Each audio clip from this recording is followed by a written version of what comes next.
ॐ शुक्लाम्बरधरं विष्णुं शशिवर्णं चतुर्भुजं प्रसन्नवदनं ध्यायेत् सर्वविघ्नोपशान्तये। या देवी स्तूयते नित्यं विबुधैर्वेदपारगैः सा मे वसतु जिह्वाग्रे ब्रह्मरूपा सरस्वती। निधये सर्वविद्यानां विषजे भवरोगिणां गुरवे सर्वलोकानां दक्षिणामूर्तये नमः। श्रीदक्षिणामूर्तिसुदेशिकेन्द्रं द्वैपायनं सूत्रकृतं मुनीन्द्रं श्रीशङ्करं भाष्यकृतं यतीन्द्रं मद्देशिकं चापि नमामि विद्यै। ॐ सहनाववतु सहनौ भुनक्तु सह वीर्यं करवावहै तेजस्विनावधीतमस्तु मा विद्विषावहैः। ओम शांति शांति शांति।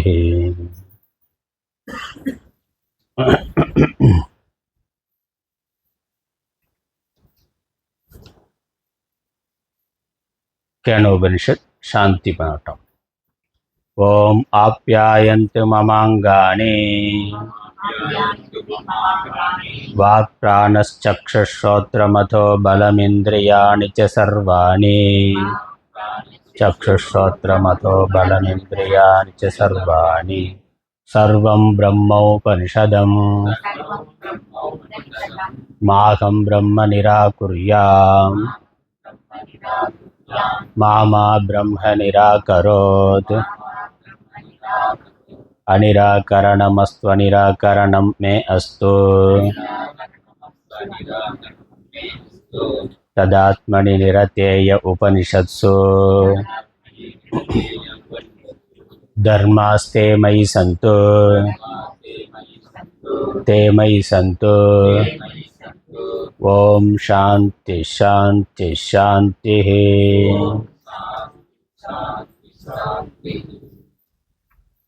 கேன உபனிஷத் இரண்டாவது खण्डம் நான்காவது மந்திரம்.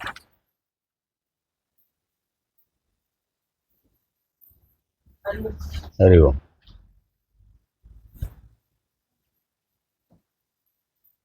புஸ்தகத்தில் பக்கம் 51 சோத்தில் சம்ஸ்கிருதத்தில் இருக்கும். அந்த பேப்பரில் இருக்கிறதுல 32ன்னு மேலே போட்டிருக்கேன். प्रतिबोध विदितं मदम् अमृतत्वं हि विन्दते आत्मना विन्दते वीर्यम् विद्यया विन्दते मृतम्। प्रतिबोध विदितं मतम् अमृतत्वं हि विन्दते आत्मना विन्दते वीर्यम्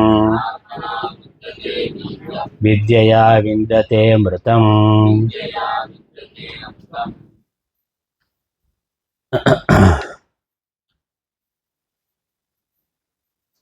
உபனிஷத் குரு சிஷ்ய சம்வாதத்திற்கு பிறகு தன்னுடைய கருத்தை சொல்லுகின்றது.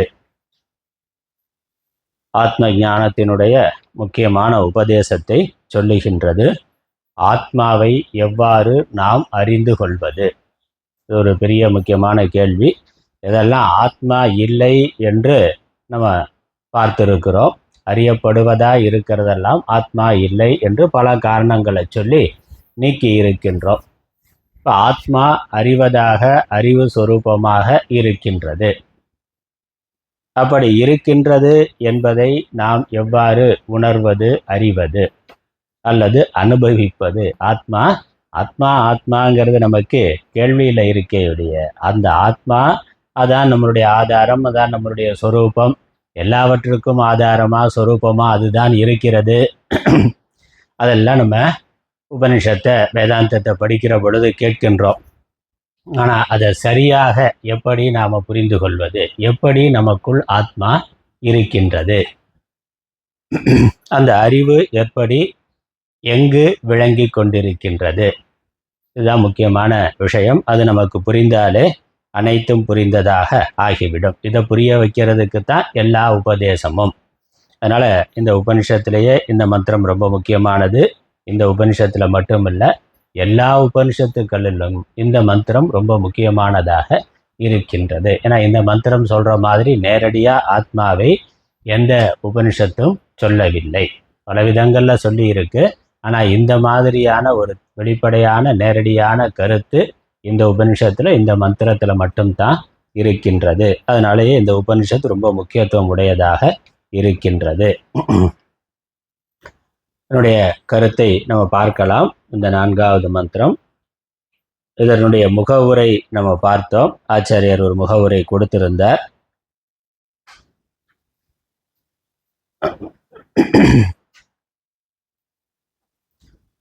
புஸ்தகத்துல 50வது பக்கம், 50வது பக்கத்துல கீழே அவதாரிகா பாஷ்யம்னு இருந்தது. சென்ற வகுப்பிலே பார்த்தோம். சுருக்கமாக ஒரு நினைவுபடுத்தி கொண்டு நம்ம மேற்கொண்டு பார்க்கலாம். அவதாரிகா பாஷ்யம்னு இருக்கு. 4வது மந்திரத்துக்கான முகவுரையா பாஷ்யம் 50வது பக்கத்துல கீழே கடைசியில, அறியப்பட்டதாக எண்ணுகிறவர்களுக்கு அது அவிஞாதம், அறியப்படாதது என்று உறுதிப்படுத்தப்பட்டது. இதுக்கு முந்தின மந்திரங்கள்ல பார்த்தா, யார் நான் நன்கு அறிவேன் அப்படின்னு சொல்றானோ அவன் அறியவில்லை. அவன் அறியவில்லை. ஏன்னா ஆத்மா அறியப்படும் பொருளாக ஒரு பொழுதும் அறியப்பட முடியாதது. அப்படி யாராவது நினைத்தார்களோ சொன்னார்களோ என்றால், நான் ஆத்மாவை நல்லா பார்த்துருக்கேன், எனக்கு நல்லா தெரியும் அப்படின்னு யாராவது சொன்னார்கள் என்றால் அவர்கள் ஆத்மாவை அறியவில்லை. அதனால யார் தெரிந்து கொண்டேன் என்று சொல்லுகிறானோ அவனுக்கு தெரியவில்லை என்று உபனிஷத் உறுதிப்படுத்தியதுன்னா. அப்ப என்ன கேள்வி வருது? பிரம்மமானது முற்றிலுமே அறியப்படாததாக ஆகுமானால், இப்படி லௌகிக்கர்களுக்கும் பிரம்ம வித்துக்களுக்கும் வேற்றுமை இன்மையானது பிராப்தமாக ஆகிவிடுகின்றது. சாதாரணமாக ஆத்மாவை பற்றி தெரியாதவர்களுக்கு, ஆத்மா பிரம்மம் இதெல்லாம் கேள்விப்படாதவர்கள் உபனிஷத்துலாம் படிக்கலாம். இதுவுமே இல்லைன்னா ஆத்மாங்கிறது என்னன்னா, ஆத்மாங்கிற சப்தம் தான் தெரியுமே இல்லைய, ஆத்மாவை பற்றி தெரியுமான்னா தெரியாது. பிரம்மத்தை பற்றி தெரியுமா? தெரியாது. கடவுளை பற்றி இருக்காருன்னு நம்பிக்கை இருக்கே இல்லைய, தெரியுமானா தெரியாது. இருக்காருங்கிற நம்பிக்கை எனக்கு இருக்கு. அவர் இங்க இருக்கிறார், விக்கிரகத்துல இருக்கிறார், அல்லது ஏதோ ஒரு லோகத்துல இருக்கிறார், நம்பிக்கையா தான் இருக்கே இல்லைய. கடவுள் நமக்கு தெரியாது, ஆத்மா பிரம்மம் தெரியாது. அப்ப தெரியாதவர்களுக்கும் ஆத்மா தெரியாததாக இருக்கிறது. ஏன்னா அவங்களே தெளிவா தெரிஞ்சிருக்கு எனக்கு தெரியாதுன்னு. இங்க உபனிஷத்து என்ன சொல்லுது? தெரிந்திருக்கிறது என்று சொன்னவனுக்கும் அது தெரியாததாகவே இருக்கிறது அப்படின்னா, தெரிந்து கொண்டே எனக்கு தெரியும்னு சொல்பவர்களுக்கும் தெரியாததாகவே இருக்கிறதுனா, தெரியாதவர்களுக்கும் தெரியாதது தெரிந்தவர்களுக்கும் தெரியாததுன்னா அப்படின்னா என்ன அர்த்தம்? யாருக்குமே தெரியாதுன்னு அர்த்தம். ஆத்மாவை அறிந்ததா யாருமே இல்லை, யாருமே அறிந்து கொள்ள முடியாது அப்படிங்கிற கருத்து வருகின்றது. அப்ப தெரிந்தவனுக்கும் தெரியாது, தெரியாதவனுக்கும் தெரியாதுன்னா தெரிஞ்சவனுக்கும் தெரியாதவனுக்கு என்ன வித்தியாசம்? ஒரு வித்தியாசம் இல்லையே. படித்தவனும் படிக்காதவன் மாதிரியே நடந்து கொண்டா படிக்காதவனுக்கும் படித்தவனுக்கு என்ன வித்தியாசம் இருக்கு? இப்போ படித்ததுக்கு ஏதாவது அறிவு இருக்கணும், கொஞ்சமாவது ஏதாவது வேறுபாடு இருக்கணும், தெரிந்திருக்கணும். அப்படி இல்லைனாக்கா ஒன்றும் வேறுபாடு இல்லை. அப்போ படிப்புனால பிரயோஜனம் இல்லைன்னு ஆகின்றது. படிச்சுட்டு கடவுள் இல்லைன்னு சொன்னா அதை பற்றி படிக்காதவனும் கடவுள் இல்லைங்கிறத சொல்றான், படித்தவனும் கடவுள் இல்லைன்னு சொன்னா அப்போ அவனுடைய அறிவால என்ன பிரயோஜனம் அப்படின்னு திருவள்ளுவரை கேட்கிறார். கற்றதனால் ஆய பயனன்கள் வாளறிவன் நற்றால் தொழாரெனின்னா, இறைவனுடைய திருவடிகளை தொடவில்லை என்றால் அவன் படித்த படிப்பினால் என்ன பயன்? அப்படின்னா என்னது? அறிவு வரலைன்னு அர்த்தம். அவன் கடவுள் இல்லைன்னு சொல்றவன் அறிவு இல்லாம சொல்றான்னா, படிக்காதவன், அதை பற்றி விசாரம் பண்ணாதவன், அது பற்றிய நூல்களை படிக்காதவன் நான் பகுத்தறிவுன்னு சொல்லி கொண்டாலும் இல்லைன்னு சொல்றான். சரி, இவன் படித்தவனும் அதே மாதிரி கொஞ்சம் யோசிக்கக்கூடியவன், அறிவாற்றல் உடையவனும் கடவுளை புரிந்து கொள்ளாம இல்லைன்னு சொன்னா இவன் படித்த படிப்புனால ஒரு பிரயோஜனமும் இல்லைன்னு சொல்றார். அந்த மாதிரி இங்கேயும் அதே கேள்வியைத்தான் கேட்கிறார். தெரியாதவனுக்கும் தெரியாது, தெரிஞ்சவனுக்கும் தெரியாதுன்னா தெரியாதவனுக்கும் தெரிஞ்சவனுக்கு என்ன வித்தியாசம்? இந்த சாக்ரட்டிஸ் இப்படி சொல்லுவார்னு சொல்லுவாங்க. சாக்ரட்டிஸ்ட கேட்டாங்களாம், மற்றவங்களுக்கும் உங்களுக்கு என்ன வித்தியாசம்? ஏன் உங்களை சுற்றி நிறைய இளைஞர்கள் இருக்காங்க, உங்களுக்கு ஏன் அவ்வளவு புகழ்னு? அவர் சொன்னார், எனக்கு ஒரே ஒரு வித்தியாசம்தான், இங்கே யாருக்குமே எதுவுமே தெரியாது, ஆனால் அது எனக்கு தெரியும். என்னது எனக்கு தெரியும்? எனக்கு ஒன்றுமே தெரியாதுங்கிறது எனக்கு தெரியும். மற்ற எல்லாரும் என்னன்னா தெரிஞ்சதா நினச்சிட்டு இருக்காங்க. உண்மையிலே யாருக்குமே எதுவுமே தெரியாது, ஆனால் ஒன்றுமே தெரியாமல் எல்லாரும் தெரிந்ததா நினைத்து கொண்டு இருக்கிறார்கள். எனக்கு என்ன தெரியும்னா, எனக்கு ஒன்றுமே தெரியாதுங்கிறது எனக்கு தெரியும். அதுதான் வித்தியாசம். யாருக்குமே தெரியாது. படித்தவனுக்கும் படிக்காதவனுக்கும் என்ன வித்தியாசம்னா, படிக்காதவனுக்கு ஒன்றுமே தெரியாது. அவன் தெரியாதுன்னு சொல்லலாம், அல்லது தெரிந்ததாக நினைத்து கொண்டு இருக்கலாம். அது புத்திசாலித்தனம்னு தெரிந்ததாக நினைத்து கொண்டு இருக்கலாம். இங்க படித்தவன் என்னன்னா, எனக்கு தெரியாதுங்கிறத தெரிந்து வைத்திருக்கிறான். அவ்வளவுதான். நிறைய படிக்கிறோட பிரயோஜனம் என்னன்னா, நம்ம கற்றது கைமண் அளவுன்னு புரிஞ்சு வச்சுக்கிறது தான். நிறைய படிச்சுட்டேன், அதனால நான் பெரிய புத்திசாலி பாண்டித்யம் நினைச்சான்னாக்கா அவன் தான் அறியாதவன். உலகத்துல தெரிந்து கொள்றது எவ்வளவோ இருக்கு. நான் படித்தது கற்றது கல்லாதது உலகளவு, கற்றது கைமண் அளவுன்னு புரிஞ்சு கொள்றது தான் படிப்போட பயனே. அந்த அறிவு யாருக்கு இருக்கோ அவன் தான் உண்மையிலேயே அறிவை அடைந்திருக்கிறான்னு அர்த்தம். இதை இன்னொரு விதமா சொல்லுவாங்க.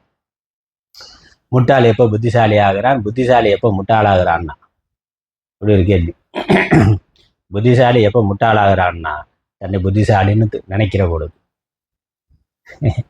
நான் புத்திசாலின்னு அவன் எப்போ நினைச்சுக்கிறானோ அப்போ அவன் முட்டாள் ஆயிடுறான். அவனோட புத்திசாலி எவ்வளவோ பேர் இருக்காங்க. பகவானுக்கு மேலே பெரிய புத்திசாலி கிடையாது. நம்ம என்னதான் புத்திசாலித்தனம் இருந்தாலும் ஏதோ சில விஷயங்கள்ல தான். அதுவும் மாறுபடும் அறிவை மாறுபடும் விஷயங்களை குறித்த அறிவு தான் அது.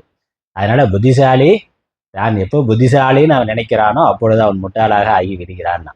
முட்டாள் எப்போ புத்திசாலி ஆகிறான்னா, எப்போ முட்டாள் தான் முட்டாள்னு புரிந்து கொள்ளுகிறானோ அப்போ புத்திசாலி ஆகிறான்.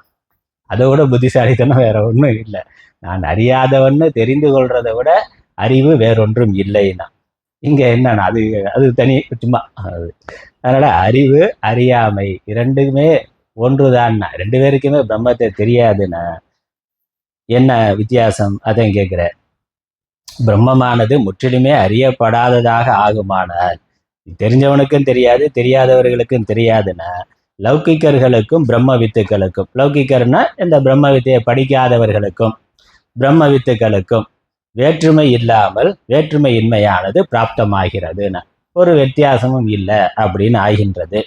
அதற்கப்புறம் இன்னொன்று என்ன ஆகுது? இங்க உபனிஷத் சொல்றபடி அறிகின்றவர்களுக்கு அறியப்படாதது என்பது ஒன்றுக்கொன்று முரண்பாடு உள்ளதாகவே ஆகின்றது. உபனிஷத் அப்படித்தான் சொல்லியிருக்கு. அறிகின்றவர்களுக்கு அறியப்படாதது அறியப்படாதவர்களுக்கு அறியப்பட்டதாக ஆகின்றதுன்னு அதையும் சொல்லி இருக்கு. அப்ப இதுக்கு என்ன எவ்விதமானால், அந்த பிரம்மம் நன்கு அறியப்பட்டதாக ஆகும் என்ற இதை கூற வேண்டி மேலுள்ள மந்திரத்தை ஸ்ருதி சொல்லுகின்றது. அப்ப எப்படி உண்மையில் பிரம்மத்தை அறிந்திருந்தால் அவன் பிரம்மத்தை அறிந்தவனாக ஆவான் அப்படிங்கிறத தெளிவா சொல்லணும். பிரம்மத்தை எப்படி தெரிஞ்சுக்கிறது? உண்மையிலேயே தெரிந்ததாக ஆகும் என்பதை தெளிவாக சொல்ல வேண்டும் என்று உபனிஷத் மேற்கொண்டு அடுத்த மந்திரத்தை சொல்லுகின்றது. அதான் இந்த மந்திரம். அதனால பிரதிபோத விதித்தம் மதம், அந்த முதல் பாதம் அதுதான் முக்கிய உபதேசம். அதற்கப்புறம் அடுத்த வரியெல்லாம் அந்த ஞானத்தினுடைய சாதனத்தையும் ஞானத்தினுடைய பிரயோஜனத்தையும் சொல்லுகின்றது. இந்த ஞானத்தினால எது ஞானம்ங்கிறத சொல்லுது. அதற்கப்புறம் இந்த ஞானத்துக்கு அடையிறதுக்கு என்ன தேவைங்கிறத சொல்லுது. அந்த ஞானத்தை அடையிறதுனால கிடைக்கக்கூடிய பிரயோஜனம் என்ன என்பதையும் இந்த ரெண்டாவது வரி சொல்லுது.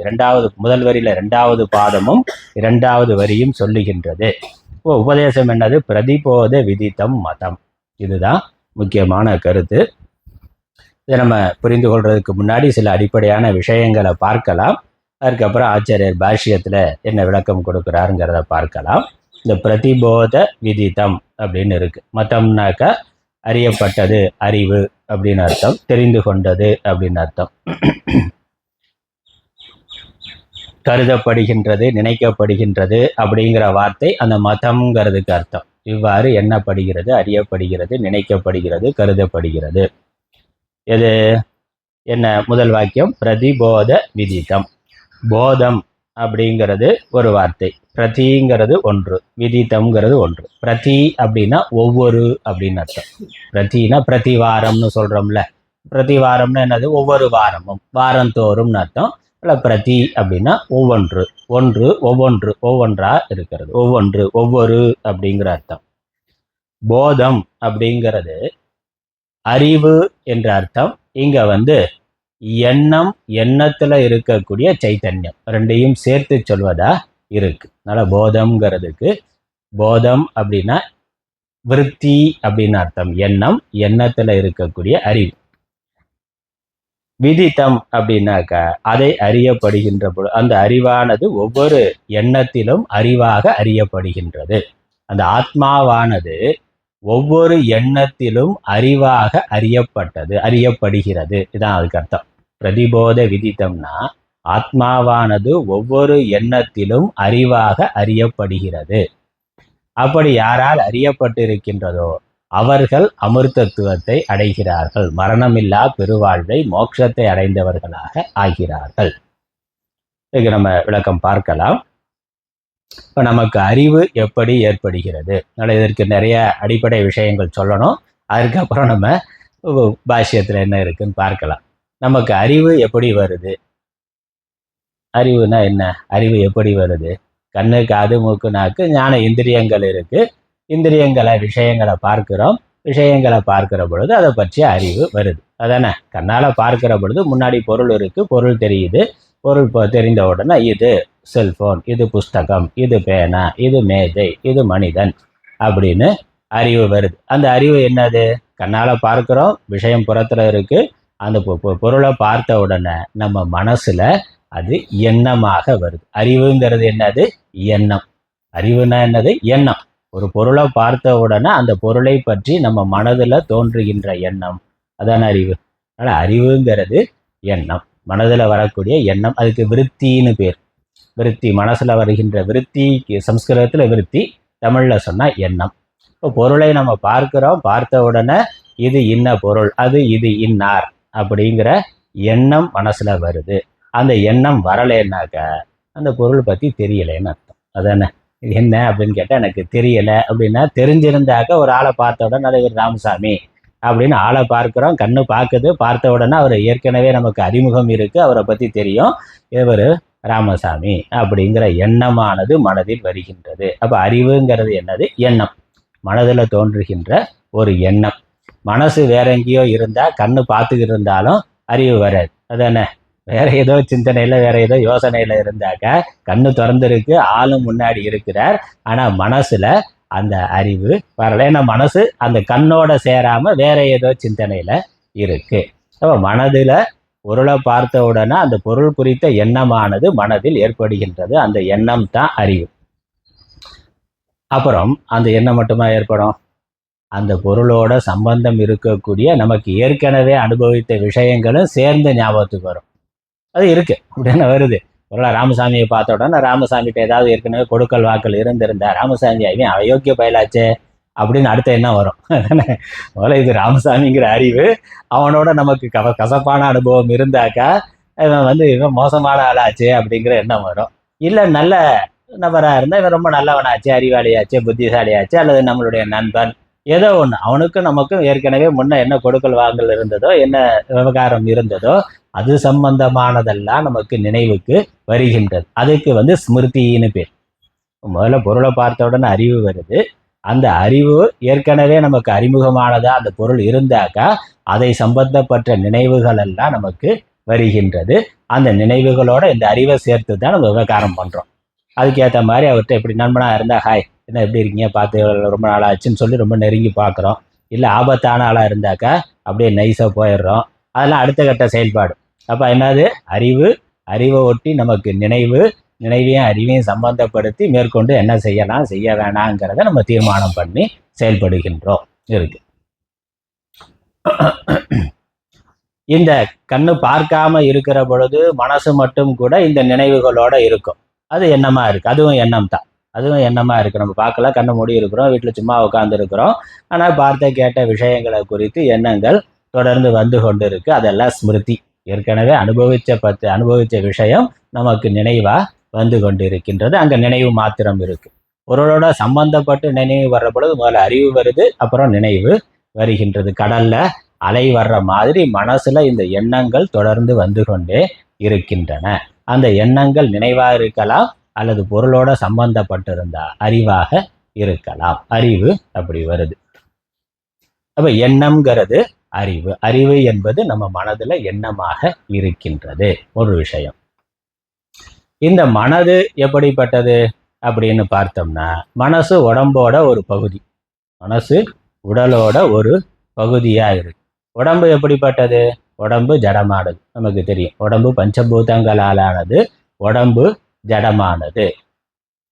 அப்போ உடம்பு ஜடமானதுன்னா உள்ள இருக்கக்கூடிய மனதும் ஜடமானது, மனதுல வரக்கூடிய எண்ணங்களும் ஜடமானது. இப்போ ஜடமான மனசுல எண்ணம் எப்போ வருதுன்னா, இந்த மனதுக்கு வேறாக ஒரு சைத்தன்யம், ஒரு உயிரானது இருக்கு. அந்த உயிரானது மனதோடு சேருகின்ற பொழுது மனது சேத்தனத்துவம் பெறுது. அப்புறம் அதுல எண்ணம் வருது. அப்புறம் உடம்போட சேருது, உடம்பு இயங்குகின்றது, நம்ம உயிரோட இருக்கிறோங்கிறது நமக்கு தெரியுது. அதானே? வெறுமனே உடம்பு ஜடமானது, மனசு ஜடமானது. இதற்கு வேறாக ஒரு சைத்தன்யமானது, ஒரு அறிவு, ஒரு உயிரானது இருக்கின்றது. ஒரு உயிர் உடம்புக்குள்ள இருக்கு. அது உடம்போடையும் மனசோடையும் சேருகின்ற பொழுது உடலும் மனதும் இயக்கம் பெறுகின்றது. அப்படி என்றால் உடம்போட ஒவ்வொரு அசைவுலையும் உடம்போட ஜடத்தன்மை இருக்கு, உடம்போட பகுதி கை கால் இருக்கு. அப்புறம் அதற்குள்ள இந்த சேத்தனம் உயிரினுடைய சம்பந்தமும் இருக்கு. ஜடமான உடம்பும் சேதனமான உயிரும் சேர்ந்து தான் இந்த உடம்பினுடைய இயக்கமானது, உடம்பினுடைய அசைவானது இருக்கு. சைக்கிள் இருக்குன்னா சைக்கிள் தானா ஓடுமா? சைக்கிளுக்கு ஓடக்கூடிய திறமை இருந்தாலும் அது மேல ஒரு உயிருள்ள ஆள் உட்காந்து அதை மிதிச்சா தான் ஓடும். அதை இயக்குகின்ற ஒருவர் இருக்கிறார். அந்த மாதிரி தான் இந்த உடம்பு, கை காலு, கண்ணு, மூக்கு, நாக்கு இது இருந்தாலும் அது ஜடமானது. அதோட உள்ள ஒரு உயிர் இருந்து அந்த உயிர் இதோட சேருகின்ற பொழுது இயங்குகின்றது. அந்த உயிர் கொஞ்சம் தனியா அப்படி விலகி இருந்ததுன்னா தூக்கத்துல என்ன ஆச்சுன்னா இருக்கு, ஆனா மனசு நடுவுல இல்லை, மனசு தூங்க போயிருச்சு. அதனால இந்த உயிர் மனசோட சேர்ந்து மனசு உடம்போட சேராம இருக்கு. மனசு ரெஸ்ட்ல இருக்கிறதுனால உடம்பு இருக்கு, ஆனா மனசு ரெஸ்ட்ல இருக்கிறதுனால உயிரும் இருக்கு. ஆள் போயிட்டாருன்னு அர்த்தம் இல்லை, போயிட்டாருன்னா அப்புறம் அது வேற கதை. உயிரும் இருக்கு, உடம்பும் இருக்கு, ஆனா மனசு நடுவுல கொஞ்சம் தூங்க போயிடுச்சு. மனசு ரெஸ்ட்ல இருக்கிறதுனால கண்ணு பார்க்கல, காது கேட்கல, வேற எந்த விவகாரமும் இல்லை. அப்ப இந்த உடம்போட மனசு சேரணும், உள்ள உயிர் இருந்து அதை இயக்கணும், உயிர் சேரணும். அப்பதான் நமக்கு வாழ்க்கை, உயிர் வாழ்க்கைங்கிறது இருக்கு, பார்க்கறது, கேட்கறது, எல்லா விதமான அனுபவங்களும் இருக்கு. அப்ப அந்த மனசுக்கு வேற உயிர் இருக்கு. உயிர் மனசோட சேர்ற பொழுது மனசு இயக்கம் பெற்று அப்புறம் அது உடம்போட சேர்ந்து உடம்பையும் இயக்குகின்றது. ஆமா, அந்த இயக்கம் தான் உயிர். உடம்பு இயங்குறதுக்கு, மனசு இயங்குறதுக்கு காரணமா எது இருக்கோ அது உயிர். அதான் சேத்தனம். அதுக்கு சேத்தனம்னு பேரு, சைத்தன்யம்னு பேரு, ஞானம்னு பேரு, அறிவுன்னு பேரு. அப்ப நம்முடைய எண்ணம் அப்படிங்கிற பொழுது அந்த எண்ணம்ங்கிறதுல என்ன இருக்கு? ஒரு பொருளை பார்க்கிறோம் அப்படின்னாக்கா ஒரு விருத்தி எண்ணம் இருக்கு. அந்த எண்ணத்துல ஒரு சேத்தனத்தன்மை இருக்கு, ஒரு உயிர்த்தன்மை இருக்கு. ஒரு உயிரானது அந்த எண்ணத்தோட இருக்கு. ஏன்னா மனசுல இருக்கே, மனசோட பரிமாணம் தான் பரசோட செயல்படும் தன்மை தான் எண்ணம். மனசு தான் எண்ணமாக பரிணமித்து இருக்கின்றது. அப்போ மனசு இயங்குகின்றதுனாக்கா அந்த எண்ணத்துல உயிரானது, அந்த சைத்தன்யமானது எண்ணத்தோட சேர்ந்து இருக்கு. அந்த எண்ணம்ங்கிற பொழுது ஜடமான எண்ணம் மட்டும் இல்லை, எண்ணத்துல இந்த அறிவானது, சைத்தன்யமானது இருக்கு. இல்லை நம்ம இன்னும் புரிகிற மாதிரி சொல்லணும்னா அந்த எண்ணத்தை பிரகாசப்படுத்துறதா அறிவானது இருக்கின்றது. எண்ணத்தை பிரகாசப்படுத்துறதாக அறிவானது இருக்கின்றது. கம்ப்யூட்டர் இருக்கு, ஹார்ட்வேர் இருக்கு, சாஃப்ட்வேர் இருக்கு. ரெண்டு மட்டும் இருந்தா போதுமா? அந்த சாஃப்ட்வேரை வேலை செய்ய வைக்கக்கூடிய ஒரு கரண்ட் வேணும், மின்சாரம் இருக்கணும். மின்சாரம் சாஃப்ட்வேரோட சேர்ந்து அது சாஃப்ட்வேரை இயக்குது. சாஃப்ட்வேர் தானா இயங்குமா? அது ஹார்ட்வேருக்குள்ள இருக்கணும். அப்போதான் அந்த சாஃப்ட்வேரோட இயக்கத்தினுடைய வெளிப்பாடை நம்ம ஹார்ட்வேர் வழியாக தான் பார்க்க முடியும். அந்த மாதிரி மனசோட இயக்கத்தோட வெளிப்பாடு ஸ்தூலமான உடம்பு, சூக்ஷ்மமான உடம்போட சேர்ற பொழுது தான் நம்ம பார்க்க முடியும், அறிய முடியும். ஆனால் இந்த ரெண்டு மட்டும் இருந்தாலே போதுமானா? கரண்ட்டு இருக்கணும். கரண்ட்டோட சம்பந்தம் வர்ற பொழுது தான் மனசும் உடலும் அந்த சாஃப்ட்வேர் ஹார்ட்வேர் ரெண்டும் இயங்குது. அதே மாதிரி மனசும் உடம்பும் இயங்குகின்றது. அப்படின்னா என்ன அர்த்தம்? அந்த சாஃப்ட்வேர் ஹார்ட்வேருடைய ஒவ்வொரு இயக்கத்திலும் மின்சக்தியானது இருக்கு, சேர்ந்து இருக்கு. உடம்போட ஒவ்வொரு அசைவிலும் உயிரானது சேர்ந்து இருக்கின்றது. மனதோட அசைவு தான் எண்ணம். அப்ப மனதோட ஒவ்வொரு எண்ணத்திலும் அறிவானது இருக்கின்றது. அறிவு இல்லைன்னா மனது இல்லை. அறிவு தான் இந்த மனது. இது என்ன பொருள் அப்படின்னு, என்ன பொருள்னா இது புஸ்தகம் அப்படிங்கிற பொழுது என்னது? இது புஸ்தகம் என்று நான் அறிகிறேன். புஸ்தகம்ங்கிற ஒரு விருத்தி வருது, இது புஸ்தகம்ங்கிற அறிவு அங்க இருக்கின்றது. இது புஸ்தகம், இது ஃபோன், இது மற்ற என்னெல்லாம் பொருள் இருக்கோ, இது மனிதர் அப்படின்னு பார்க்கிறோம். அப்போ ஒவ்வொரு எண்ணத்திலும் வெறும் எண்ணம் மட்டும் இல்லை, அதனோட சேர்ந்து அறிவு இருக்கு. அதை நம்ம புரிஞ்சு கொள்ளணும். அப்ப எண்ணம் ஜடமானது. நம்ம புரிந்து கொள்ள வேண்டிய முதல் பாயிண்ட் வந்து எண்ணம் ஜடமானது. மனதுல நிறைய எண்ணங்கள் வருது, மனதே ஜடமானது. மனதுல எண்ணங்கள் வருது, எண்ணங்கள் ஜடமானவை. அந்த ஒவ்வொரு எண்ணத்திலும் ஒரு அறிவானது அந்த எண்ணத்தை பிரகாசப்படுத்துகின்றது. இது புஸ்தகம், இது பேனா, இது மைக்கு, இது செல்போனுன்னு அது ஒரு அறிவானது அதில் இருக்கின்றது. அப்ப எண்ணம் ஜடமானது, அறிவு சேத்தனமானது ஒன்று. அப்புறம் எண்ணம் என்ன ஆகுது? ஒரு எண்ணம் வருது போகுது, அடுத்த எண்ணம் வருது போகுது. எண்ணத்துக்கு தோற்றம் மறைவுங்கிறது இருக்கு. எண்ணம் ஒரு பொருளை பார்த்த உடனே இது இந்த பொருள்ங்கிற எண்ணம் வருது. அந்த பொருளை விட்டுட்டு அடுத்த பொருளை பார்த்தோம்னா என்னாச்சு? முன்னாடி வந்த எண்ணம் போயிருச்சு, அடுத்த எண்ணம் வருகின்றது. அதானே? இது பொருள்னா இது வந்து புஸ்தகம். இதை பார்க்குற பொழுது புஸ்தகம்ங்கிற எண்ணம் வருது. அதை விட்டுட்டு அடுத்த பொருளை பார்த்தா இது செல்போன் அப்படிங்கிற எண்ணமானது வருது. அப்போ முதல்ல வந்த எண்ணம் போய்விட்டது, அடுத்து ஒரு எண்ணம் வருது. இப்போ அந்த எண்ணத்தை பிரகாசப்படுத்துகின்ற அறிவு அது என்னாச்சு? முதல்ல இது புஸ்தகம்ங்கிற எண்ணத்தை பிரகாசப்படுத்தியது, அப்புறம் இது செல்போன்கிற அறிவை பிரகாசப்படுத்தியது. இப்போ அறிவு வந்து போகலை, ரைட்டா? எண்ணம் வந்து போனது, அறிவு வந்து போகவில்லை. அறிவு லைட்டு மாதிரி இருக்கு, அறிவு விளக்கு மாதிரி இருக்கு. பொருள்கள் வந்து போறத அது காட்டி கொண்டு இருக்கு. அந்த மாதிரி மனசுல எண்ணம் வருது, ஒரு எண்ணம், ஒரு பொருளை பற்றிய எண்ணம் வருது. அது போன பிறகு அடுத்த பொருளை பற்றிய எண்ணம், அடுத்த பொருளை பற்றிய எண்ணம். நம்ம அனுபவங்கள் மாறிக்கொண்டே இருக்கிற பொழுது எல்லா அனுபவம் நமக்கு எப்படி வருது? எண்ணமாக தான் வருது. நம்ம எல்லா அனுபவங்களும் வெறும் இந்த அறிவு மட்டும் இல்லை, பொருளை பற்றிய அறிவு மட்டும் இல்லை. நான் அன்பாக இருக்கிறேன், கோபமாக இருக்கிறேன், பொறாமையாக இருக்குது, சாந்தமாக இருக்குது, கவலையாக இருக்குது, இதெல்லாம் என்ன? எல்லாமே எண்ணம் தான். எல்லாமே மனசோட எண்ணம் தானே. கோபம்ங்கிறது மனசோட ஒரு எண்ணம், அன்புங்கிறது ஒரு எண்ணம், பொறாமைங்கிறது எண்ணம். அப்போ அறிவு மட்டும் எண்ணமாக இல்லை, எல்லா உணர்வுகளுமே எண்ணமாகத்தான் நம்மால் அனுபவிக்கப்படுகிறது. நம்மளுடைய எல்லா அனுபவங்களுமே எண்ணமாகத்தான் அனுபவிக்கப்படுகின்றது. அதுதான் மனசுன்னு சொல்கிறோம். மனசுனால தானே எல்லாத்தையும் அனுபவிக்கிறோம். இப்போ மனசு இல்லை, தூக்கத்தில் போயிட்டாக்கா எந்த அனுபவமும் இல்லை. ஏதாவது கவலை, வலி, வேதனை ஏதாவது தூக்கத்தில் தெரியுதான்னா? தூக்கத்தில் மனசு தூங்கி இருக்கிறதுனால எந்த உணர்ச்சியும் இல்லை, எந்த அனுபவமும் இல்லை, எந்த அறிவும் இல்லை. அப்போ நம்மளுடைய எல்லா அனுபவமுமே மனதின் வாயிலாகத்தான் அனுபவிக்கப்படுது.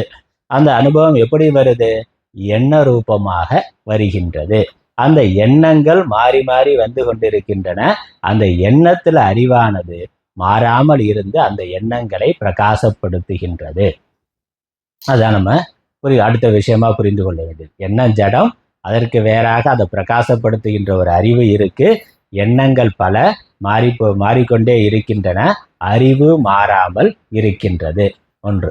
அப்புறம் எண்ணங்கள் வந்து போறதுனால அது அனித்தியம். எண்ணத்துக்கு ஒரு உற்பத்தி இருக்கு, ஒரு மறைவு இருக்கு. தோன்று மறைவு, அலை மாதிரி. அலை வருது, அப்புறம் போயிருது. வந்து போன அலைக்கு என்ன ஆச்சுன்னா போச்சு, அடுத்து வேற அலை வருது. அப்போ அலைகளுக்கு தோற்றம் மறைவு இருக்கு. அது தோற்றம் மறைவை எப்படி சொல்லலாம்? அனித்தியம்னு சொல்லலாம். அலை அனித்தியமானது, எண்ணம் அனித்தியமானது. ஒரு எண்ணம் வரும், அது பொருள் போன உடனே அந்த குறித்த எண்ணமும் போய்விடுகிறது. ஒரு காலத்துல தோன்றி ஒரு காலத்துல மறையறதா இருக்கிறதுனால எண்ணம் அனித்தியமானது. அந்த எண்ணத்தை பிரகாசப்படுத்துகின்ற அறிவு அது நித்தியமானதாக இருக்கின்றது.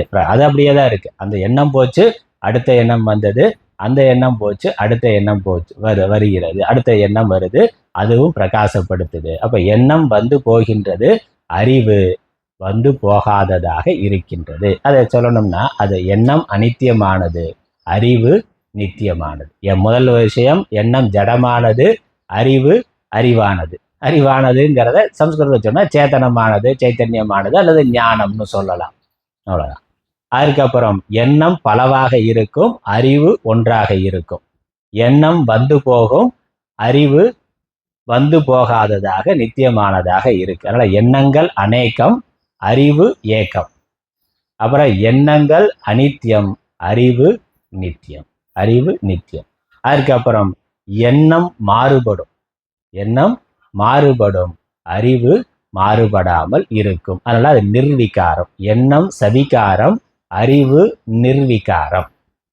எண்ணம் சவிகாரம், அறிவு நிர்விகாரம். மாறுபடாம இருந்து அந்த எண்ணத்தினுடைய மாறுபாட்டை புரிந்து கொள்ளுகிறது. ஒரு ஆளை பார்க்கிறோம், பார்த்தா அதே மாதிரி இருக்கிறான், நீ ராமசாமி தானே? இல்லை, நான் அவரோட தம்பி கந்தசாமின்னு. அப்போ என்னாச்சு? முதல்ல என்ன மாறிடுச்சு இல்லை? பார்த்த உடனே ஒரு அறிவை என்ன தோற்றத்தை வைத்துக்கொண்டு அவர் மாதிரி இருக்கிறாருன்னு சொல்கிறோம். அப்புறம் பக்கத்தில் போய் பார்த்தா, ஓ இது அவர் இல்லை போல அப்படின்னா அந்த எண்ணம் மாறிடுச்சு.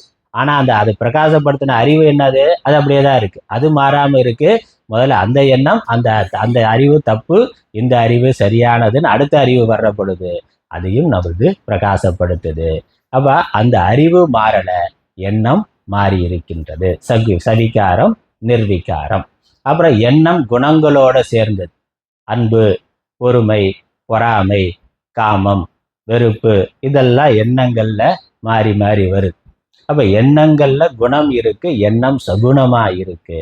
அதை பிரகாசப்படுத்துகின்ற அறிவு நிர்குணமா இருந்து அதை அப்படியே காட்டுகின்றது. இப்போ மனசு அமைதியா இருக்கு, இப்போ பதட்டமா இருக்கு, இப்போ கோபமா இருக்கு, நம்மளால பார்க்க முடியுது இல்லை?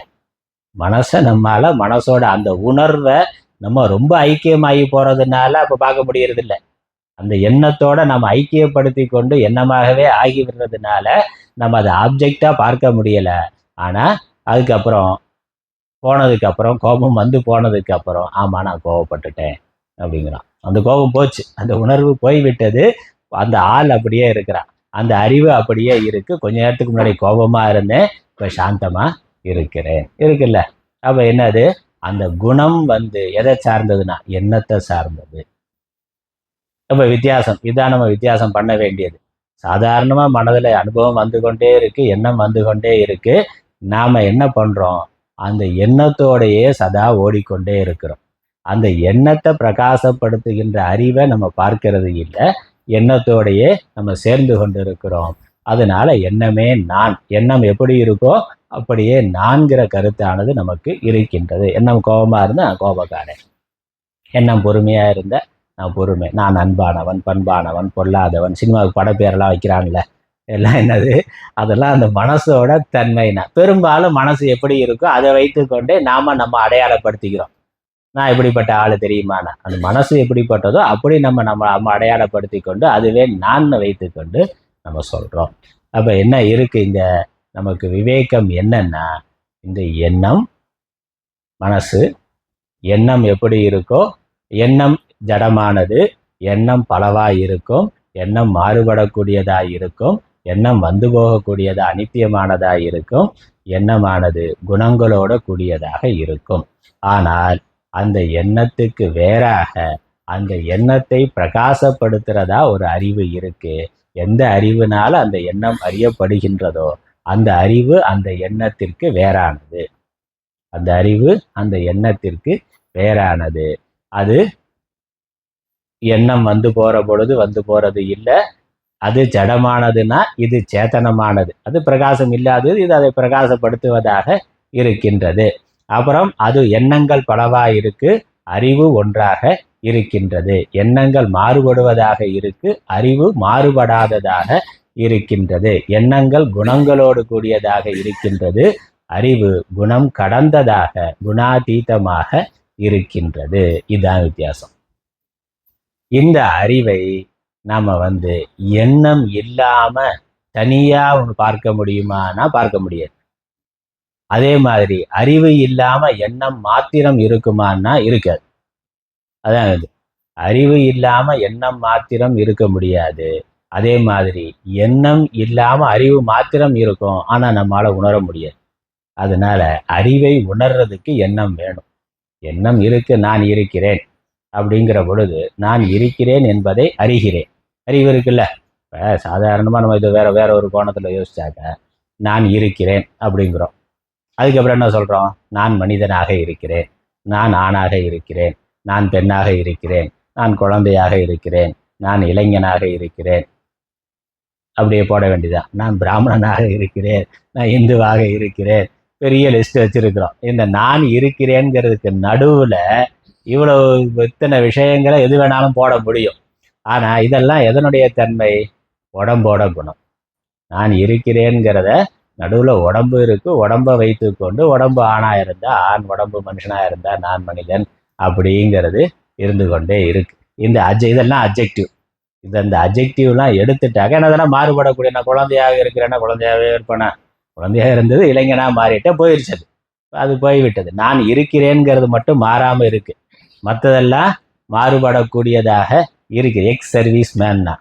அப்போ சர்வீஸில் இருந்தவர் இப்போ என்னது, ex service man, ex MLA எல்லாம் எக்ஸ் ஆயிடுச்சு, எல்லாமே எக்ஸ் ஆகிட்டேன், அது போய்விட்டது, அந்த ஸ்டேட்டஸ் போயிடுச்சு. நான் இருக்கிறேன், நான் போகலை, நான் அப்படியே தான் இருக்கிறேன். நான் இருக்கிறேன்கிறது இருக்கு, இதெல்லாம் மாறுபடக்கூடியதாக இருக்கின்றது. அதனால் அதெல்லாம் உண்மையான நான் கிடையாது.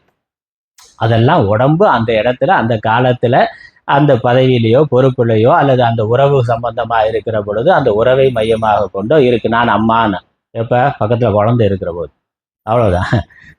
நான் மனைவி அப்படின்னா யார், பக்கத்தில் கணவன் இருக்கிற பொழுது. அல்ல நான் குழந்தை அப்படின்னா எப்போ, நம்ம அம்மா பக்கத்தில் இருக்கிற பொழுது. அப்போ அந்த உறவை வைத்து கொண்டு நம்ம அவர் அடையாளப்படுத்துகிற பொழுது என்னது, பக்கத்தில் அது சம்பந்தமான உறவு இருக்கிற வரைக்கும் தான். அந்த உறவு இருந்தால் அந்த உறவை பார்த்து நான் இப்படி அப்படின்னு நினைக்கிறோம். அப்போ இது எல்லாமே மாறுபடக்கூடியது. மாறாமல் இருக்கிறது என்னது, நான் இருக்கிறேன். அதுதான் நான் இருக்கிறேன்கிறது அடிப்படையில் மாறாத ஒன்று. மற்றதெல்லாம் அப்ஜெக்டிவ்னாலே வந்து போகக்கூடியது, தற்காலிகமானது. நான் இருக்கிறேன்கிறது எப்பொழுதும் உண்மையா இருக்கிறது, மாறாமல் இருக்கக்கூடிய ஒன்று. இது உடம்பை வச்சு பார்க்கிற பொழுது அதை அப்படியே மனசுக்கு கொண்டு போயிட்டான். பிரதிபோத விதித்தம்னு சாஸ்திரம். மனதோட தோன்றுகின்ற ஒவ்வொரு எண்ணமும் இது இதையும் மாறிக்கொண்டே இருக்கு. அந்த அறிவு மாறாமல் இருக்கின்றது. நான் அறிபவனாக இருக்கிறேன். மனசோட இத்தனை தன்மைகள் மாறலாம், அறிவாகிய நான் மாறாமல் இருக்கின்றேன் இருக்கு. அப்புறம் இந்த நான் இருக்கிறேன் அப்படிங்கிற பொழுது மற்றதெல்லாம் விட்டுறலாம், மற்றதெல்லாம் அப்ஜெக்டிவ், அதனால அது உண்மையான நான் கிடையாது. காலத்தினால இடத்தினால சூழ்நிலையினால வருகின்ற ஒரு தற்காலிகமான ஒரு ஏற்பாடு, தற்காலிகமான ஒரு பெயர், அதெல்லாம் மாறுபடக்கூடியது. அதெல்லாம் நான் இல்லை. எதுவுமே வேலைக்கு போகல, ஒரு வீட்டில் வெறுமனே சும்மா உட்காந்துருக்கிறார், பக்கத்தில் யாருமே இல்லைன்னா அவர் யார்? கம்பெனியில் இருந்தால் மேனேஜரு, இல்லை ஏதோ ஒரு பேரில் இருக்கிறாரு. பக்கத்தில் ஏதாவது உறவு இருந்தாக்கா அந்த உறவோட வைத்து கொண்டு மாமா மச்சா ஏதோ சொல்லலாம். பக்கத்தில் யாருமே இல்லை, எந்த பொறுப்பும் இல்லை, எதுவுமே இல்லை, வெறுமனே சும்மா உட்கார்ந்துருக்கிற பொழுது அவர் யாருன்னு, அவர் மாத்திரம், அவ்வளோதான். அப்போ நான் இருக்கிறேன்கிறது மட்டும் இருக்கு, மற்றதெல்லாம் பொய்யானது. நான் இருக்கிறேன்கிறது மட்டும் இருக்கு, அதுதான் உண்மையானது, மாறுபடாத ஒன்று. இந்த நான் இருக்கிறேன் அப்படிங்கிறதுலையும் அந்த அதில் என்ன இருக்கு, இருக்கிறேங்கிற ஒரு இருப்பு இருக்கு, நான் இருக்கிறேன் என்பதை அறிகிறேன்னு ஒரு அறிவு இருக்கு, இருக்கா இல்லையா? இந்த மரமும் இருக்கு, கல்லும் இருக்கு. கல் இருக்குல்ல, கல் நான் இருக்கிறேங்கிறத சொல்லுமா? சொல்லாது. கல் இருக்கிறது, ஆனால் அதற்கு நான் இருக்கிறேங்கிற உணர்வு இல்லை, அதை சொல்வதும் இல்லை. ஆனால் நம்ம சேத்தனமான நம்ம மனிதர்கள் நாம் என்ன சொல்கிறோம், உயிருள்ள ஜீவன், நான் இருக்கிறேன் என்பதை அறிகிறேன். அறிவும் அங்கே இருக்கு. வெறும் இருப்புத்தன்மை மாத்திரம் இல்லை, நான் இருக்கிறேன்னு நம்ம அதை மட்டும் சொன்னாலும், நம்ம சொல்கிற பொழுது நான் இருக்கிறேங்கிறத மட்டும் சொன்னாலும் அங்கே என்ன அர்த்தம், நான் இருக்கிறேன் என்பதை அறிகிறேன். இந்த அறிவு இல்லாமல் இருப்பு மாத்திரம் இருக்குமா? இல்லை, இருப்பு மாத்திரம் இருந்தால் அது ஜடப்பொருளாயிரும். அது இருக்கும், ஆனால் இருக்கும்னு சொல்லாது. இப்போ நான் இருக்கிறேன் என்பதை அறிகிறேன், இரண்டு இருக்கு. அப்போ இருக்கிறேங்கிறத மட்டும் நம்ம சொன்னாலும் அங்கே அறிவும் இருக்கின்றது. நான் இருக்கிறேன் என்பதை அறிகிறேன். அப்ப நான் இருக்கிறேன்கிற இருப்பா, நான் இருக்கிறேன்கிற அறிகின்ற அறிவா? இருக்கிறேன் அது மட்டும் இருக்கு. நான் அங்க எது முக்கியத்துவம் உடையதாகுது, அறிகிறேன்கிறதா முக்கியத்துவம் ஆகுது. அப்பதான் மனுஷன். இல்லைன்னா அது மாட்டுக்கு இருக்கும். இருக்கிறேன் மட்டும் சொன்னாக்கா உடம்புல உயிர் போயிட்டாலும் உடம்பு இருக்கும், உடம்பு மாத்திரம் இருக்கு, டெட் பாடியா இருக்குன்னா அந்த டெட் பாடி நான் இருக்கிறேன்னு சொல்லுமா? சொல்லாது. அந்த டெட் பாடி இருக்கு, நான் இருக்கிறேன்னு அது சொல்லாது. ஆனால் நான் இருக்கிறேன்னு நம்ம உணர்கின்ற பொழுது, நாம் சொல்லுகின்ற பொழுது நான் அறிவாக இருக்கிறேன்கிறதா அங்கே உண்மை. நான் இருக்கிறேன்னு சொல்கிற பொழுதே நான் அறிவாக இருக்கிறேன்கிறது தான் உண்மையிலேயே இருக்கு. அப்போ நான்கிறது அறிவு, நான்கிறது உண்மையிலேயே அறிவு. அதுதான் இது முக்கியமானது. அந்த அறிவுங்கிறது தான் முக்கியமானது. இந்த ஜட பொருளும் இருக்கு, நானும் இருக்கிறேன்னா அங்கு சைத்தன்யம் இருக்கா இல்லையாங்கிற கேள்வி வரும். அங்கேயும் சைத்தன்யம் இருக்கு. ஆனா அந்த சைத்தன்யத்தை உணருகின்ற மனசு அங்க இல்லை. ஜடப்பொருள் இடத்துல என்ன வித்தியாசம் இருக்குன்னா, அங்க மனசு இல்லை, இங்க மனசு இருக்கு, அறிவும் இருக்கு, இருப்பும் இருக்கு. அப்ப இந்த மூணும் சேருகின்ற பொழுதுதான் அனுபவம்ங்கிறது வரும், அறிவுங்கிறது வரும். நான் இருக்கிறேன், நான் இருக்கிறேன்னு அந்த விருத்தி வருவதற்கு மனசு, அந்த விருத்தி தான் மனசு. அப்புறம் உடம்பு இருக்கு. அதனால நான் இருக்கிறேன், நான் இருக்கிறேங்கிற ஒரு எண்ணம் வருது. அந்த எண்ணத்துல அறிவானது இருக்கின்றது. அப்ப நான் இருக்கிறேன் என்பதை அறிபவனாக இருக்கின்றேன். நான் இருக்கிறேன் என்பதை அறிபவனாக இருக்கிறேன். அப்ப நான் இருக்கிறேன்கிறது என்னது? ஒரு எண்ணம். நான் இருக்கிறேன்கிறது ஒரு எண்ணம். அந்த எண்ணத்துல வெறும் எண்ணம்ங்கிறது மட்டும் இல்ல, அறிவு இருக்கிறது. நான் அறிவாக இருக்கிறேன், நான் அறிவாக இருக்கிறேன்கிறது இருக்கு. அந்த அறிவு எங்க இருக்கு? தூக்கத்திலையும் இருக்கு. தூக்கத்துல அந்த எண்ணம் இல்லாததுனால அறிவு மாத்திரம் இருக்கு. விழித்த உடனே அந்த அறிவு மனதோட சேர்ந்து எண்ணத்தோட சேர்ந்து நான் இருக்கிறேன் என்பதை அறிகிறேன்னு அது வருகின்றது. அதனால இந்த சைத்தன்யம், ஆத்மா அல்லது உயிர் அல்லது பிரம்மம், இதை நான் எங்க எப்படி அனுபவிக்கிறதுன்னு, ஆத்மானுபவத்துக்கு என்ன பண்றதுன்னு அதுக்கு தான் உபனிஷத் சொல்லுது. ஒவ்வொரு விருத்தியிலும் ஒவ்வொரு எண்ணத்திலும் அறிவு இருக்கு. அந்த அறிவு தான் ஆத்மா. அந்த அறிவு தான் ஆத்மா. அதனால நான் எப்பொழுதும் ஆத்மாவாகத்தான் இருக்கிறேன், எப்பொழுதும் அறிவாகத்தான் இருக்கிறேன். எப்பொழுதும் அந்த அனுபவம் இருந்துகிட்டே தான் இருக்கு. அது இல்லாம வெறும் எண்ணம் மட்டும் இருந்தா ஜடமாயிரும். அதனால நான் இருக்கிறேன், ஒவ்வொரு விருத்தியிலும் ஆத்மா இருக்கின்றது. அதனால ஆத்மாவை அறிந்து கொள்வதற்கு என்ன வேணும்னா ஒன்றும் வேண்டாம். நான் இருக்கிறேன்கிற பொருள், அந்த எண்ணம், ஒவ்வொரு எண்ணத்திலும் இந்த அறிவானது இருந்து கொண்டிருக்கின்றது. அந்த அறிவு தான் நான். எந்த அறிவினால் எண்ணமானது அறியப்படுகின்றதோ அல்லது எந்த அறிவானது எண்ணத்தை பிரகாசிக்கின்றதோ அந்த அறிவு தான் ஆத்மா. அப்ப ஆத்மாவாகிய நான் எண்ணத்தோடு சேர்ந்து, எண்ணம் உடலோடு சேர்ந்து நான் என்னை ஜீவனாக நினைத்து அறிந்து கொண்டிருக்கின்றேன். அந்த ஆத்மா எண்ணத்தோடு சேருது. அதனால மனசு இயங்குது. மனசு என்ன பண்ணுது? மனசு உடம்போட சேருது. அந்த உடம்பு என்னவோ அது நான் நம்ம நினைக்கிறோம். இந்த மனசு உடம்போட சேராம தூக்கத்துல, கனவுல, விழிப்பு நிலையில இந்த ஸ்தூல உடம்போட சேர்ந்துருது. அதனால நான் மனிதன், நான் பெண், நான் பிராமணன், மற்ற எல்லாம் வந்துடுது. உடம்போட தர்மம் எல்லாம் நான்கிறத கொண்டு வந்துடுறோம். கனவுல என்ன ஆகுது? கனவுல நம்ம வேற யாராவதா இருக்கலாம், கனவு வரலாம் இல்லை. இதே மனிதனா, இதே இந்த பேரோட, இதே அடையாளமாக இருக்கிறோம். கனவுல ஒரு பறவையாகவோ, குதிரையாகவோ, யானையாகவோ, இல்லை வேற ஏதோ ஒரு முனிவராகவோ, நம்ம என்னவா இது ஒரு நடிகராக கூட, நடிகையாக கூட, எப்படி வேணாலும் வரலாம். அப்ப என்னது? மனசு அந்த எண்ணம் எதுவா, எதோட, எந்த ஒரு உடம்போட கற்பனையா தன்னை இணைத்து கொள்ளுகின்றதோ அதுவா இருக்கு. அது கற்பனை, அது பொய்யானது. ஆனா அந்த எண்ணம், எண்ணத்துல இருக்கக்கூடிய அறிவு உண்மையானது. அப்ப நான்கிறது அறிவு உடம்பு மனசுக்கு வேறானது. அது உடம்பு மனசுல வெளிப்படுகின்றது. அதனால என்ன புரிந்து கொள்ளணும்? அறிவு இருக்கு, சைத்தன்யம் இருக்கு, சேத்தனம் இருக்கு. அது எப்பொழுதும் இருந்து கொண்டு இருக்கு. அது எங்க வெளிப்படுதுன்னா உடம்புல, மனதுல, எண்ணத்துல அது சேர்ந்து வெளிப்படுகின்றது. கரண்ட் இருக்கு, பல்பு இருக்கு. கரண்ட்டு எதில் வெளிப்படும்? பல்புல போய் அது ஒளியாக வெளிப்படுகின்றது. ஃபேனில் போனாக்க காத்தாக வெளிப்படுகின்றது. மற்ற ஏசி, ஃப்ரிட்ஜு, மிக்சி வேற என்னெல்லாம் இருக்கும் அதோட சேர்ற பொழுது வேற வேறமா வெளிப்படுது. வேற வேறையா வெளிப்படுறதுனால அது கரண்ட்டு மாறிடுச்சான்னா? கரண்ட்டு ஒன்று தான். ஆனால் கரண்ட்டு இருக்குங்கிறதோ அது அப்படிங்கிறது எப்படி தெரியும்? அது இயங்குற பொழுது மூலம் தான் நம்ம கரண்ட் இருக்குங்கிற ஒன்றை தெரிந்து கொள்ள முடியும். அதே சமயம் கரண்ட் அதுவே கிடையாது. மின்சாரம் இருக்குங்கிறது மின்விளக்கு ஒளிர்வதன் மூலமாக தெரிகின்றது. அதே சமயம் மின்சாரம் என்பது மின்விளக்கே அல்ல. புரிஞ்சுதா? இந்த உயிரானது ஆத்மாவானது உடம்பு மனதின் மூலமாக வெளிப்படுகின்றது.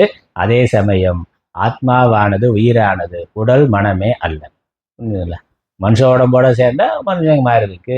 வேற நாய் பூனை இதோட வேற சேரலாம். சேர்ந்தா அது மாதிரி இருக்கு. அவ்வளோதான். இந்த கரண்ட் சேர்ற மாதிரி தான்.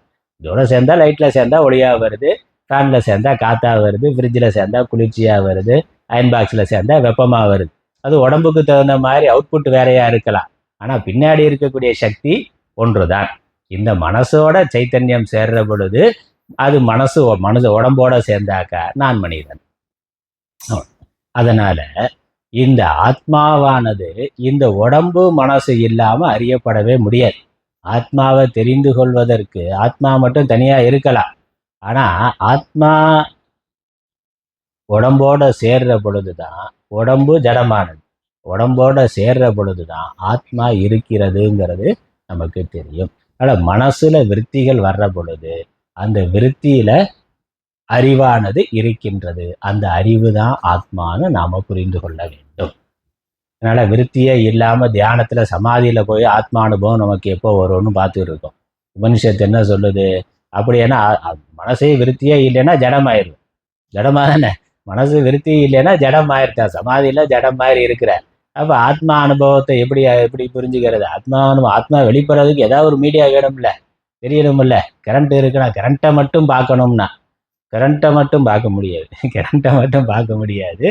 அந்த கரண்ட் வெளிப்படுறதுக்கு ஏதோ ஒரு மீடியம், ஒரு சாதனம் தேவை. அதனால ஆத்மாவை அறிந்து கொள்வதற்கு எண்ணமில்லாத நிலை அப்படிங்கிறது இல்லை.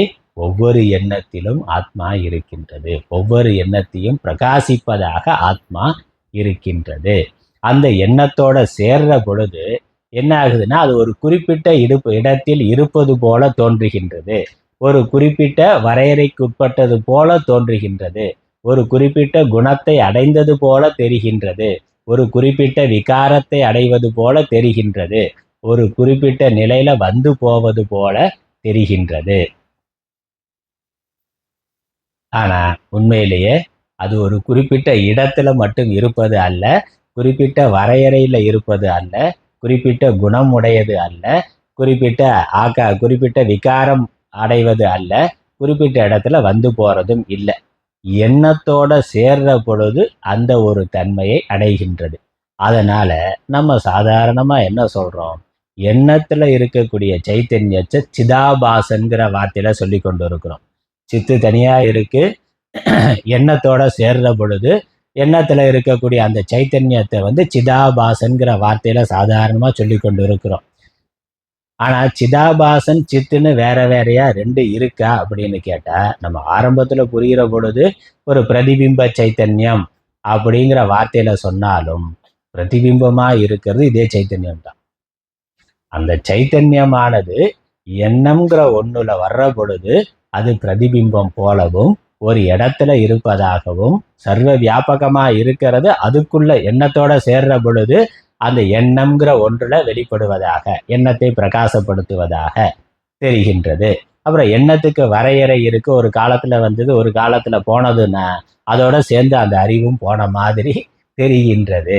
அப்படிதான் இருக்கு. எண்ணம் எந்த குணத்துல இருக்கோ அந்த குணத்தை அந்த அறிவும் அடைந்தது போல சிதாபாசன் அந்த மாதிரி இருக்கிறான்னா. கண்ணாடியில ஏதோ கீறல் விழுந்தாக்க அதுல தெரிகிற முகமும் கீறல் விழுந்ததா தெரிகின்றது. நிலைக்கீரல் இருக்கான்னா இல்லை. ஆனா அந்த எண்ணத்தோட சேர்ற பொழுது அது அந்த மாதிரி தெரிகின்றது. கோபமா இருந்தா இந்த சிதாபாசனும் கோபமா இருக்கிற மாதிரி அப்படின்னு. ஆனா உண்மையிலேயே சிதாபாசன் சித்துன்னு இல்லை, ஆத்மாதான் இருக்கு. ஆத்மா அந்த எண்ணத்தோட மனசோட சேர்ற பொழுது அது அந்த தன்மையை அடைந்தது போல. அதான் நம்ம ஞாபகம் வச்சுக்கணும். நம்ம அடைந்துட்டதாகவே நினைக்கிறோம். நான் ஜீவன், நான் உடம்புல இருக்கிறேன், உடம்பாகவே இருக்கிறேன், மனிதனாகவே இருக்கிறேன், ஆணாகவே இருக்கிறேன், பெண்ணாகவே இருக்கிறேன், கோபக்காரனா இருக்கிறேன், இல்லை பிச்சைக்காரனா இருக்கிறேன். ஏதோ ஒன்று உடம்பாகவே நான் இருப்பதா நினைக்கிறோம். உண்மையில இல்லை. நாம உடம்புக்கு வேறான சைத்தன்யம் அறிவு. அது உடம்போட சேருகின்ற பொழுது அவ்வாறு இருப்பதாக தெரிகின்றது. அது ஒரு தற்காலிகமானது, உண்மையானது அல்ல. சூரியன் கங்கையில விழுந்தா தெளிவாக பளபளன்னு தெரியுது. கூவத்தில் விழுந்த சாக்கடையில் சூரியனுடைய பிரதிபிம்பம் விழுகிற போது எப்படி இருக்கு? ஏதோ கலங்களா சேருஞ்சகதியமாக இருக்கிறதா, இல்லை பல துண்டாக இருக்கிற மாதிரி தெளிவில்லாமல் இருக்கு. உண்மையில ஏதாவது ஆச்சானா? ஒன்றும் ஆகலை. சூரியன் சூரியனாகவே இருக்கின்றது. அதோடைய நிழல் அங்கே வர்ற பொழுது அவ்வாறு தெரிகின்றது. அதான் விஷயம். அந்த மாதிரி இந்த சித்து ஒன்று தான். அதுதான் மனசோட சேர்ற பொழுது சிதாபாசனாக சொல்லப்படுகின்றது. உங்களை சிதாபாசன் ஒன்று வர்றதில்லை. சித்து தான் மனசோட சேர்ற பொழுது, எண்ணங்களோட சேர்ற பொழுது அது சிதாபாசனாக நான் ஜீவன் என்றும், அப்புறம் அந்த எண்ணம் எப்படி இருக்கோ அதுக்கேற்ற மாதிரி தன்னை ஒரு அடையாளப்படுத்தி கொண்டு ஒரு பேரோட, ஊரோட, அட்ரஸோட எல்லாம் இருக்கிறது ஒரே சித்து தான். அதனால நான்கிற பொழுது எந்த ஒரு உணர்வு, எந்த ஒரு அறிவு இருக்கோ அதுதான் ஆத்மா. வேற ஒன்றும் இல்லை.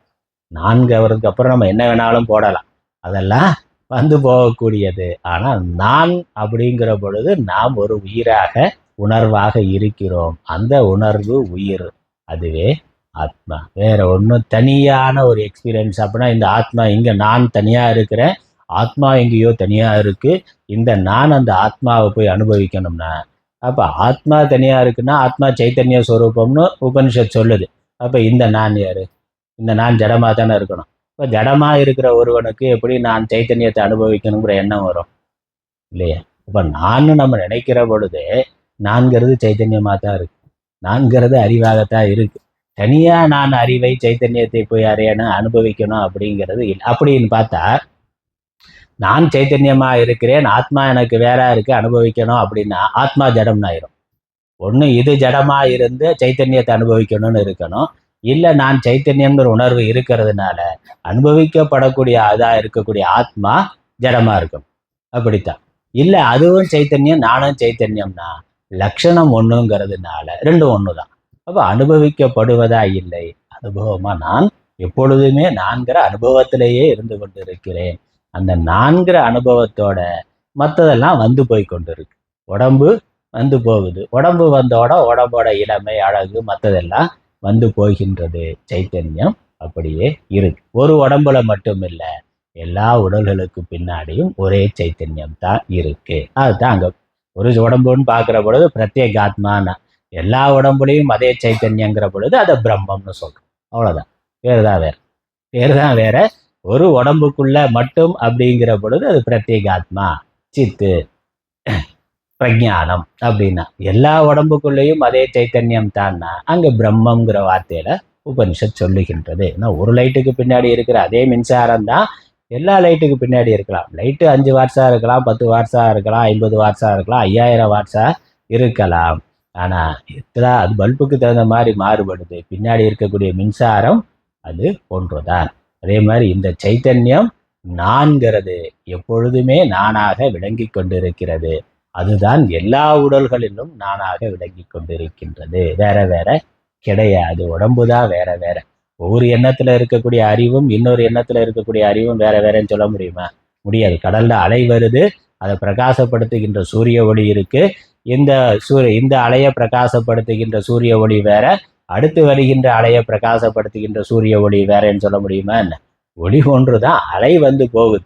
சைத்தன்யம் ஒன்றுதான், எண்ணம் வந்து போகுது, உணர்வு வந்து போகுது, மனசே வந்து போகுது, மனசே வந்து போகின்றது, உடல் வந்து போகின்றது, அறிவு அப்படியே இருக்கின்றது. அதனால நான்கிற பொழுது என்ன உணர்வு இருக்கோ அதுதான் ஆத்மா. வேற எதுவும் இல்லை. வேற எதுவும் அவ்வளவுதான். அந்த நான்கிறதுக்கு அப்புறம் மற்றதெல்லாம் எக்ஸ்ட்ரா பிட்டிங் தான். நான்கிறது எப்பொழுதும் இருக்கக்கூடிய ஒன்று. இதை புரிந்து கொண்டால் அதான் அமிர்தத்துவம், அதான் மோட்சம். ஏன்னா இந்த நான்கிறதுக்கு, இந்த உணர்வுக்கு, இந்த அறிவுக்கு மரணம் என்பது இல்லை. எண்ணத்துக்கு மரணம் உண்டு, உடம்புக்கு மரணம் உண்டு, அறிவுக்கு மரணம் என்பது இல்லை. இந்த உடம்புல இல்லைன்னா இன்னொரு உடம்புல இருக்கும், அந்த உடம்பு இல்லைன்னா இன்னொரு உடம்புல இருக்கும். எந்த உடம்புலையும் இல்லைன்னாக்கா அது மாத்திரம், அறிவு மாத்திரம். அது சைத்தன்யமாகவே எப்பொழுதும் இருக்கின்றது. அதுதான் இங்க சொல்லுது. அதனால இந்த சித்து தான் சிதாபாசனாக எண்ணங்கள் மூலமாக அறியப்படுகின்றது. அதுக்கு இன்னொரு உதாரணம் சொன்னா இங்க ஆச்சாரியரே சொல்ல போறார். ஆகாசம் போல, பகவத்கீதையிலையும் பார்க்கிறோம், உபனிஷத்திலையும் பார்க்கிறோம். ஆகாயம் போல, ஆகாயம் போலன்னா ஆகாசம் எங்கே இருக்கு? சர்வ வியாபகமாக எங்கும் இருக்கு. ஆகாசம் எப்படி இருக்கு? அதாவது அதற்குன்னு ஏதாவது ஒரு கலர் இருக்கா, ஒரு வடிவம் இருக்கா, ஏதாவது இருக்கானா? ஒன்றும் கிடையாது. ஆகாசம் ஆகாசமாக இருக்கு. அந்த ஆகாசமானது ஒரு பானை அப்படிங்கிற ஒரு உருவத்தை, ஒரு வடிவத்தை உண்டு பண்ண உடனே ஆகாசம் எங்கே வருது? பானைக்குள்ளே ஆகாசம் வந்து விடுகிறது. இருக்குல்ல, ஒரு பானையை பண்ண உடனே பானைக்குள்ளே ஒரு வெற்றிடம், ஒரு ஸ்பேஸ்னு வருது. அது 5 லிட்டர் 10 லிட்டர்னு சொல்கிறோம். அந்த 5 லிட்டர் 10 லிட்டர் பானையோட அளவா, பானைக்குள்ளே இருக்கக்கூடிய ஆகாசத்தோட அளவா? அதோட கெப்பாசிட்டி கொள்ளளவு தானே. அப்போ உள்ளே இருக்கக்கூடிய ஆகாசம் 5 லிட்டர் அப்படின்னா ஆகாசம் 5 லிட்டர் அளவுக்கு சுருங்கி போச்சா?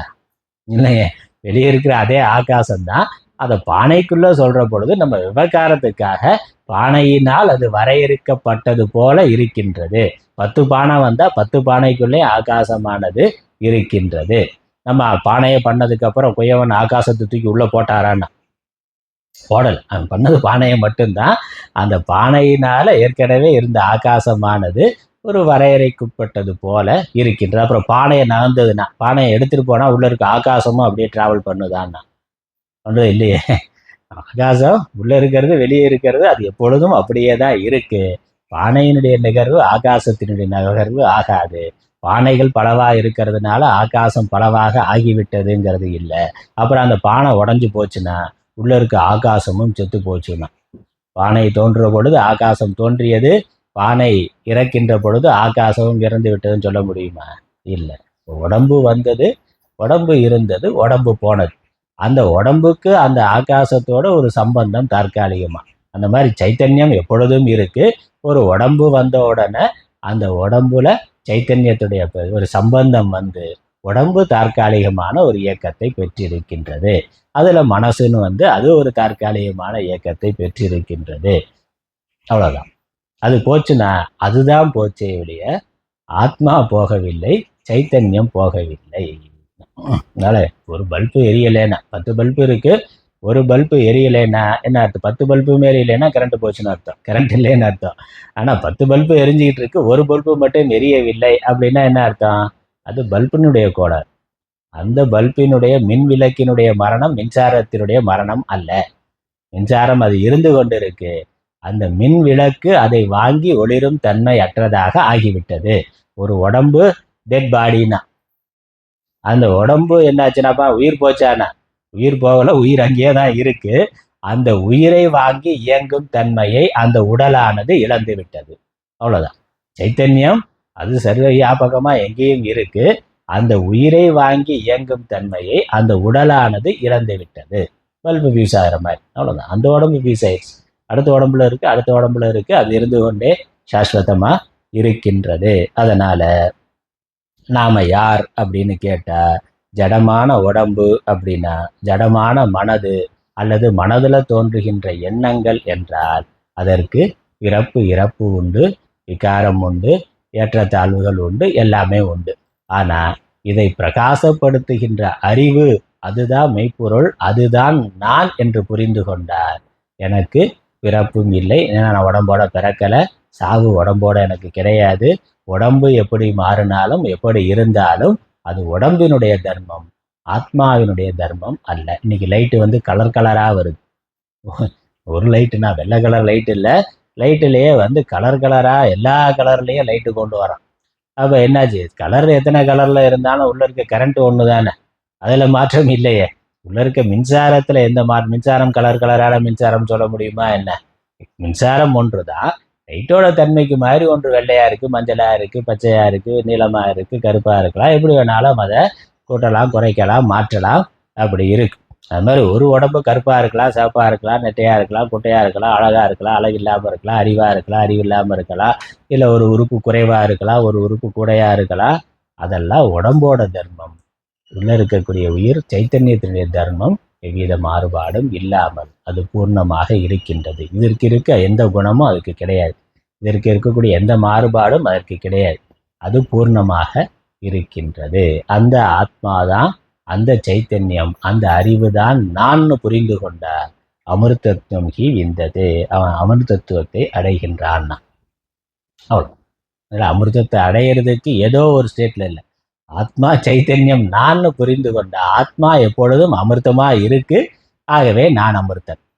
நான் ஆத்மானா ஆத்மா அமிர்தம், ஆகவே நான் அமிர்தன். ஆத்மாவை எங்க பார்க்கறது? பிரதிபோத விதித்தம். ஒவ்வொரு விருத்தியிலையும் அது நான் நான் நான் விளங்கி கொண்டிருக்கு. இந்த நான் இல்லாம விருத்தி இல்லை. ஆத்மாவாகிய நான் தான் மனசுல தோன்றுகின்ற ஒவ்வொரு எண்ணத்தையும் பிரகாசித்து கொண்டிருக்கின்றேன். அப்படி நினைப்பான், நான் இருக்கேன், இந்த மனசுக்குள்ள ஆத்மா தனியா ஒன்று உட்காந்துட்டு அது ஒவ்வொரு எண்ணத்தையும் பிரகாசப்படுத்துதான். நான் தான் ஆத்மாவாகிய நான் தான் மனதில் தோன்றுகின்ற ஒவ்வொரு எண்ணங்களையும் பிரகாசப்படுத்துகின்றேன். ஒவ்வொரு எண்ணத்தையும் அறிகின்றேன். அந்த எண்ணத்தை வளர்க்கிறதும் வளர்க்காம இருக்கிறதும், அதோட நான் என்னை சேர்த்து கொள்றதும் சேர்த்து கொள்ளாம இருக்கிறது யார் கையில இருக்கு? என் கையில இருக்கு. நான் இல்லைன்னா அதுவே இல்லை. அது ஒரு ஜடப்பொருள். நான் தான் அதோட சேர்ந்து கொண்டு எப்படி வேணாலும் அது பண்ணலாம். எண்ணம் நல்லா வச்சுக்கொள்ளலாம், மாற்றி வைத்து கொள்ளலாம், அல்லது எண்ணத்தோட சேர்ந்து போகலாம், போகாமல் இருக்கலாம். அவ்வளோதானே. ஒரு எண்ணம் உட்கார்ந்து இருக்கிறோம், இன்னைக்கு கிளாஸுக்கு போகலாமா வேணாமான்னு, போகலான்னு தோணுது, வேண்டான்னு தோணுது. எந்த எண்ணத்தோட போகிறது? அது யார் கையில் இருக்கு? நம்ம கையில் இருக்கு. ஆத்மாவோட கையில் இருக்கு. நான் தீர்மானம் பண்ணுறேன், சரி இந்த எண்ணத்தை செயல்படுத்தலாம், இந்த எண்ணத்தை செயல்படுத்த வேண்டாம் அப்படின்னு நம்ம தீர்மானம் பண்ண முடியும். அப்போ எண்ணம் ஜடமானது. இதை செய்யறது, செய்யாமல் இருக்கிறது, சும்மா இருக்கிறது, அதெல்லாம் அறிவு ஆத்மா தீர்மானம் செய்கின்றது. ஆத்மா கையில் அது இருக்கு. அது இருந்தால் தான் இருக்கு. வெறும் எண்ணமே தீர்மானம் பண்ணுறது இல்லை. எண்ணத்துக்கு பின்னாடி இருக்க அறிவு ஆத்மா, அதுவே எல்லாம். அதனால இதோடைய விளக்கத்தை பிரதிபோத விதித்தம் அதான். அப்போ ஒவ்வொரு எண்ணத்திலும் இருக்கின்ற அறிவு அதுவே ஆத்மா. ஒவ்வொரு எண்ணம் ஜடமானது. எண்ணம் இருக்குன்னா அந்த எண்ணத்தை எந்த ஒரு அறிவானது பிரகாசப்படுத்துகின்றதோ, எந்த ஒரு அறிவு இருக்கிறதுனால எண்ணம் இருக்கோ, எந்த ஒரு அறிவு மாறாமல் இருந்து எல்லா எண்ணங்களையும், ஒவ்வொரு எண்ணம்னா அப்புறம் என்ன எண்ணம் போயிடும். எந்த ஒரு அறிவானது தான் மாறாமல் இருந்து எல்லா எண்ணங்களையும் பிரகாசப்படுத்தி கொண்டு இருக்கின்றதோ, அல்லது எல்லா எண்ணங்களோடும் சேர்ந்து இருக்கின்றதோ, அந்த அறிவே ஆத்மா, அந்த அறிவே நான். இதனுடைய விளக்கத்தை மேற்கொண்டு அடுத்த வாரம் பார்க்கலாம். அடுத்த வாரம். ஓம் ஈஸ்வரோ குருராத்மேதி மூர்த்தி பேத விபாகினே व्योमवत्याप्त देहाय दक्षिणामूर्तये नमः। ओम पूर्णमद पूर्णमिदं पूर्णात् पूर्णमुदच्यते पूर्णस्य पूर्णमादाय पूर्णमेवावशिष्यते।